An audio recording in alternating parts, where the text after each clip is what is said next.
I'll tell you, I've been cheating a lot lately. Certain gigs, we play a lot of gigs where it gets real rowdy and loud. People come right up front. So I've been plugging in, my guitar just to get a little extra reinforcement there, and I decided just not to do it today. And I think it, maybe it brings out a little different picking in you. I was getting lazy. B flat. You don't know my mind. B flat. All right. Should I do the gospel first? We're going to slow it down here and do a beautiful gospel song for you. Coletown was doing some nice, pretty gospel songs up here. Better do at least one here. I got to keep a promise to my grandfather. My grandfather helped raise me, and he was a preacher, a Pentecostal preacher. Now, I don't know if anybody else here had the wonderful privilege of being raised by a Pentecostal preacher. Nobody? I don't see one hand up. Not here. Well, anybody was raised Pentecostal? Anybody? No, we're too. It must be a more southern thing, maybe. I don't know. Anyway, it wasn't by choice. That was how I was raised. I was born into it, borned, as my grandpa would say.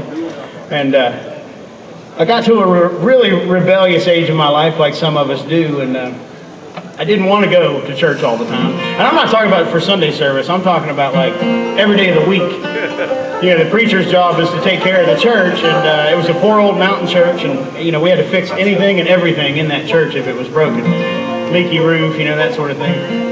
Now, I did learn how to do a lot of things by doing that with my grandpa, but I got to that age where, I was a kid. I just wanted to stay home and, be a kid, watch cartoons and that sort of thing, And Pat would say, nope, you're too young to leave home alone. You got to come with me. My sister would have to go, too.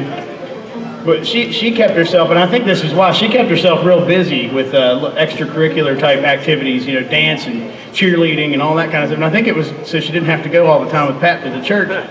Because I'm not kidding, it was almost every day, Anyway, I finally reached the age where Pat said, if you want to make your own decision, you can stay home on your own, But he said, he always said, to do what's right in the world, make your own path. You got to be your own man, make your own way, He was always real big on that.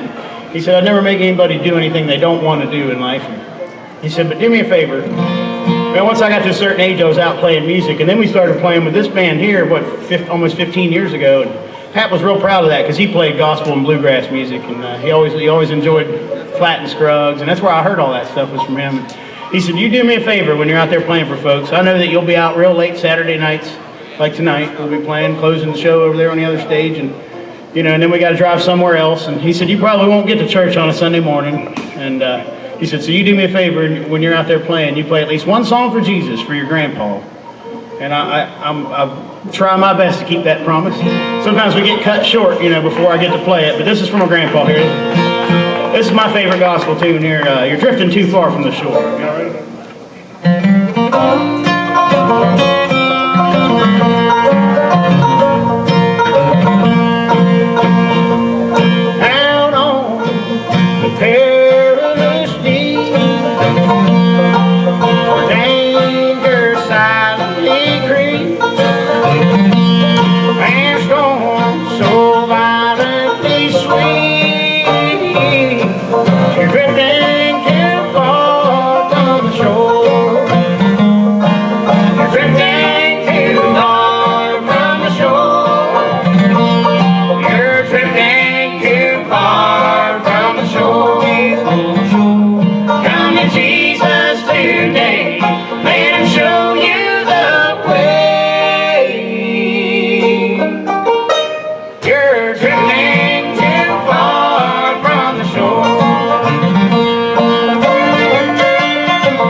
it's true.